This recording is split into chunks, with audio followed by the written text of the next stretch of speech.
වගේ තමයි මට එයාපෝට් එකට යන්න වුණේ. මගේ යාළුවෝ දෙන්නෙක් ආපු නිසා මට ටිකක් ලේසි වුණා. ඔන්න දැන් එයාපෝට් එකට ඇතුල් වෙන්නයි යන්නේ. ඉතින් මේ වීඩියෝ එක අවසන් වෙනකම් බලන්න කියලා මම ඔයාලගෙන් ඉල්ලනවා.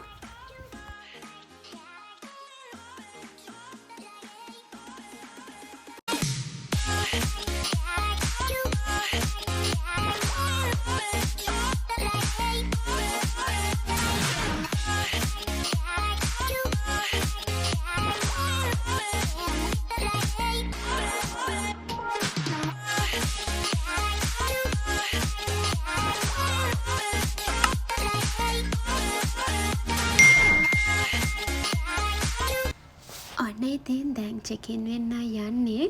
මගේ කිලෝ ගාන චුට්ටක් වැඩි. බලමුකෝ මොකද වෙන්නේ කියලා.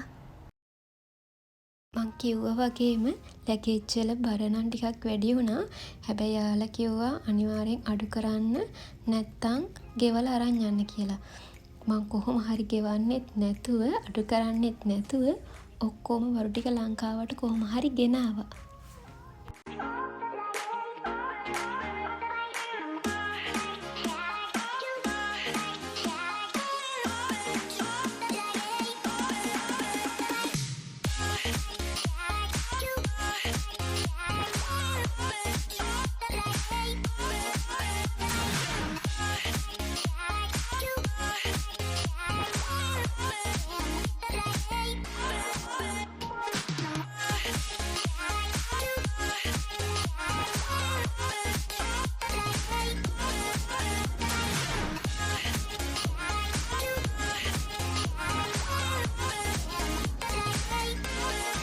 චෙකින් වෙලා ඇවිල්ලා ඉක්මනට ගිහින් ගේට් එක හොයා ගන්න ඕනේ. ඉතින් යමුකෝ ගේට් එක හොයන්න මාත් එක්ක.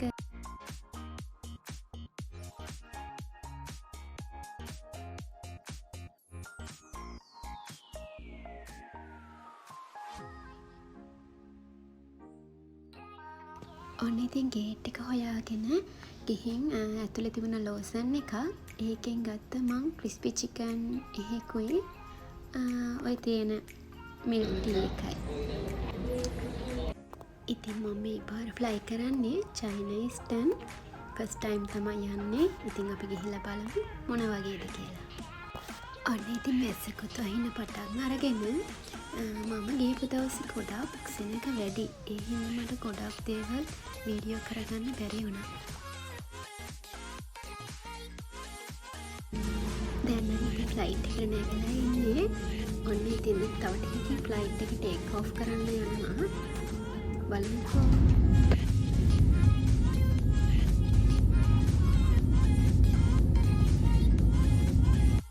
ඇත්තටම ෆ්ලයිට් එක ටේක් ඔෆ් කරද්දී මම ප්‍රාර්ථනා කරේ ගමන අන්තිම වෙනකන් කිසිම කෙනෙකුට කිසිම අනතුරක් නැගේ පරිස්සමට යන්න පුළුවන් වෙන්න කියලා.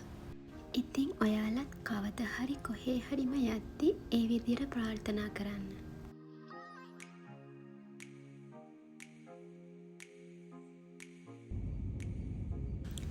දැන් නම් ඉතින් පොඩි බයකුත් ආවා. ඉතින් අපි ගිහින් බලමු. වින්ඩෝ ෂීට් එකක් හම්බ වුණ නිසා වීඩියෝ කරන්න පහසු වුණා.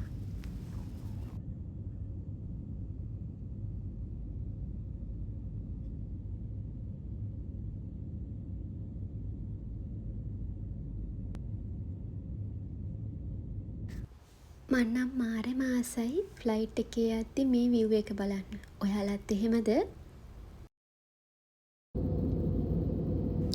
දැන් ඉතින් පැය ගාණක් යන්න එපයි. ඔන්න ඉතින් පරණ සින්දු ටිකකුත් දාගත්තා. මම වගේ ෆ්ලයිට් ෆුඩ් කන්න ඔයාලත් කැමතිද? ඔයාලා හිතන්නේ මම මේක කෑවා කියලාද? ඉතින් මගේම වෙලාවද කොහේ. මම කන්න නැති මෙනු එකක් තමයි තිබුණේ. හැබැයි ඉතින් පීනට් එකයි ඩෙසර්ට් එකයි නම් කෑවා. අනිත් ඒවා නම් කෑවේ නැහැ.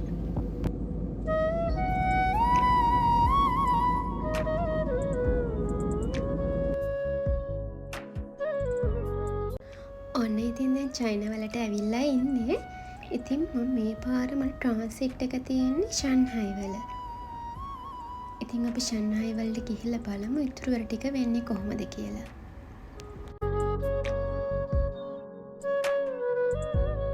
ඔන්න දැන් ෆ්ලයිට් එක ෂන්හායි වලට ලෑන්ඩ් කරා. ඉතින් අපි බලමු ඉතුරු ටික කොහොමද වෙන්නේ කියලා. ෂන්හායි වල ට්‍රාන්සිට් එක පැය 2.5ක් තමා තියෙන්නේ. ඒ හින්දා වැඩ ටික ඉක්මනට කරගන්න ඕනි. අපි හින්දා ඉක්මනට යමු.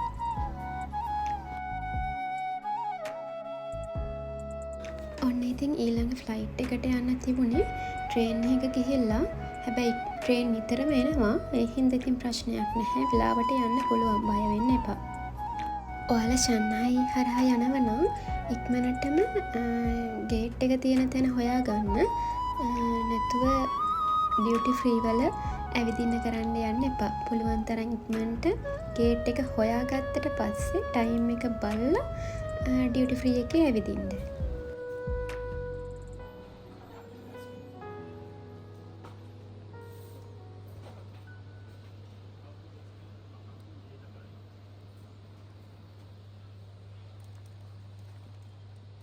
ඔන්න ෂන්හායි වලින් පිටත් වෙන්නයි යන්නේ.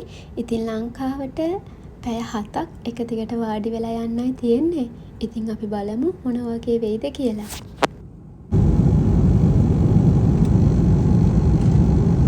ඔන්න ඉතින් ආයෙම කෑම එකක් හම්බ වුණා. මගේම වෙලාවද මන්දා මේන් ෆුඩ් එක නම් කෑවේ නැහැ. ඩෙසර්ට් එකයි ස්නැක් එකයි විතරයි මං කෑවේ. ඉතින් මට නම් පොඩ්ඩක්වත් නිදිමත නැහැ. මොකද ලංකාවට යනවා කියන හැඟීම නිසා මාර සතුටින් ඉන්නේ. ඉතින් පැය 7ක් එක දිගට යන්න ඕන නිසා ෆිල්ම් එකක් දාගත්තා. ඉතින් ෆිල්ම් එක බල බල යන්නයි තියෙන්නේ.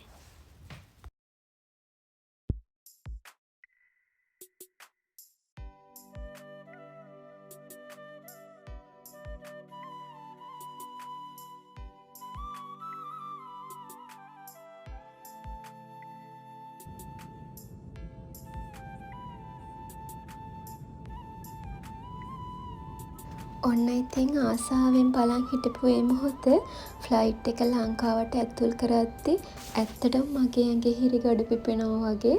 ඒ මොහොත නම් වචන වලට විස්තර කරන්න බෑ. ඒ තරමටම හැඟීම්බරයි.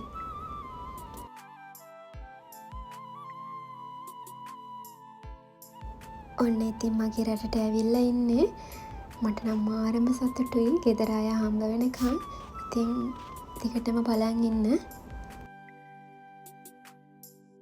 ඔන්න ඉතින් ජපානි වගේම ලංකාවටත් හොඳටම වහිනවා. ඉතින් කියපු වෙලාවට වඩා විනාඩි ගාණක් පරක්කු වුණා ලෑන්ඩ් කරන්න වැස්ස නිසා. මං නම් ටිකක් බයත් හිතුණා. දැන් නම් ලංකාවට ලෑන්ඩ් කරලායි තියෙන්නේ. ඉතින් හෑන්ඩ් ලගේජ් ටිකත් අරගෙන ඉමිග්‍රේෂන් ක්ලියර් කරගෙන අපි එළියට යමු. ඔන්න අවුරුදු ගාණක් පුන පුනා බලන් හිටපු ඒ මොහොත ගෙදර අය දකිනවා කියන්නේ මාරම සතුටක්. මට නම් ඒක වචන වලට විස්තර කරන්න බැහැ. ඒ තරමටම මාරම ආදරණීය මොහොතක්. ඉතින් ගෙදර අය දකිනවා කියන්නේ මාරම සතුටක්. ඉතින් ඔයාලට පේනවා ඇති මගේ මූණේ කොච්චර සතුටක් තියෙනවද කියලා. ඉතින් මම ප්‍රාර්ථනා කරනවා ලංකාවට එන්න බලාපොරොත්තුවෙන් ඉන්න හැමෝන්ගේම ප්‍රාර්ථනාවන් ඉක්මනට ඉෂ්ට වෙන්න කියලා. ඉතින් මෙයාව බලන්නත් ආවේ මං හරිම ආසාවෙන්. මගේම සල්ලි වලින් ගත්ත මගේම කාර් එක. ඉතින් මට මං ගැන හරි ආඩම්බරයක් තියෙනවා. ඉතින් ඔයාලට ඒ හිණ ඉක්මනට සැබෑ කරගන්න පුළුවන් වෙන්න කියලා ප්‍රාර්ථනා කරනවා. ජපානයේ ඉඳන් පැය ගානකුත් ඉවසගෙන ආවා. හැබැයි ලංකාවට ඇවිත් ගෙදර යන පැය ටික තමයි ඉවසන්න බැරිම. ඔයාලටත් එහෙමද? ඉතින් වීඩියෝ එක තවත් ටික වැඩි වෙන නිසා මම මෙතනින් ඉවර කරනවා. අපි අනිත් වීඩියෝ එකකින් හමු වෙමු. සතුටින් පරිස්සමින් ඉන්න.